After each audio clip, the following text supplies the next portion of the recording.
आज आपण स्वामीनामाने सुरुवात करूया व्हिडिओची. श्री स्वामी समर्थ. आत्ता वाजलेले 9:30. इकडे माझी जगदंबा आई आहे. तर आत्ता वाजलेले 9:30.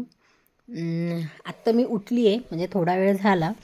तुम्हाला माहिती आहे बेडवरचं जे असते ते मी करून घेते सगळ्यात पहिले उठल्या 1 तारखेपासून ना, म्हणजेच नवीन वर्षाच्या 1 तारखेपासून काहीतरी वेगळं करण्याचं ठरवलेलं आहे. तर चला आता बघूया आपण की ते मी करू शकते की नाही. तुम्ही माझ्या रूममधला पसारा बघू शकता. खूप जास्त खराब झाली आहे रूम, म्हणजे खूपच पसारा झाला आहे.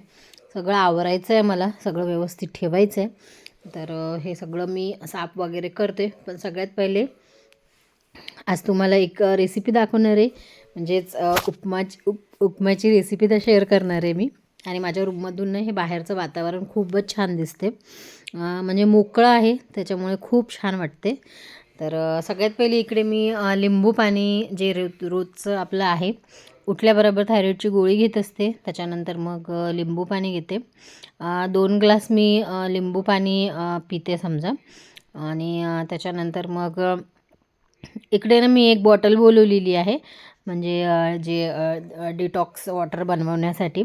अजून काही त्याचं मुहूर्त काढलं नाही आहे मी. तर ज्या दिवशी मुहूर्त निघेल त्या दिवशी तुमच्यासोबत नक्की शेअर करते. तर छान बॉटल आली आहे, मी ऑनलाईन बोलवली.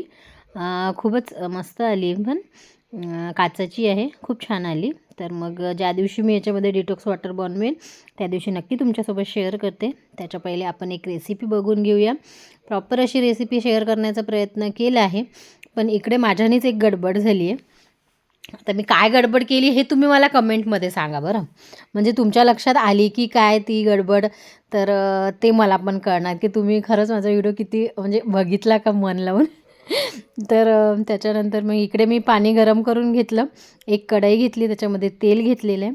इकडे आज मी फक्त रेसिपी शेअर करते. रूम वगैरे आता मला आवरायची आहे. रूम वगैरे आवरल्यानंतर तुमच्यासोबत नक्की शेअर करेल की मी कसं, म्हणजे माझ्याकडे सामान ठेवायला जागा नाही आहे, तरी पण मी कसं ठेवण्याचा प्रयत्न केला आहे आणि कसं ठेवते समजा. तर ते सगळं मी तुमच्यासोबत नक्की शेअर करते. आणि त्याच्यानंतर मग इकडे कांदे, टमाटे आणि हिरव्या मिरच्या असं सगळं मी तेलामध्ये टाकून घेतलं. कढीपत्ता नाही माझ्याकडे, त्याच्यामुळे नाही टाकला मी. आणि इकडे जे रवा असतो ना, तो रवा आहे ना मी मस्त तेलामध्ये भाजून घेते, म्हणजे सगळं सामानासहितच मी इकडे भाजून घेते. आता मी काय गडबड केली आहे समोर हे तुम्ही ना मला खरंच कमेंटमध्ये सांगा की मी इकडे काय चूक केली. तर म्हणजे मला पण कळेल ना की खरंच काय केलं आहे मी. तर मग त्याच्यानंतर याच्यामध्ये मस्त असं पाणी गरम ओतून घेतलं आणि सॉफ्ट असं, मी तुम्हाला याच्या पहिले पण सांगितलं आहे, मला खूप जास्त नरम असा उपमा आवडतो, त्याच्यामुळे मग मी एकदम जास्त पाणी टाकते आणि नरम. आणि मी नरम याच्यासाठी खाते की ते मला कडक कडक नाही आवडत आणि मला ते जात पण नाही, कारण की माझ्या तोंडाला सध्या चव नाही आहे त्याच्यामुळे. तर इकडे माझा उपमा तयार आहे. तर मी आता नाश्ता करते. तर तुम्हाला जर व्हिडिओ आवडला असेल तर नक्की लाईक करा, शेअर करा. चॅनलवरती जर नवीन असाल तर नक्कीच आपल्या या चॅनलला सबस्क्राईब पण करा. आणि मी इथे म्हणजे काय चूक केली होती ना ते मला तुम्ही कमेंटमध्ये नक्की सांगा. तर आजसाठी इतकंच. व्हिडिओ पाहिल्याबद्दल खरंच मनापासून धन्यवाद. बाय बाय सगळ्याला.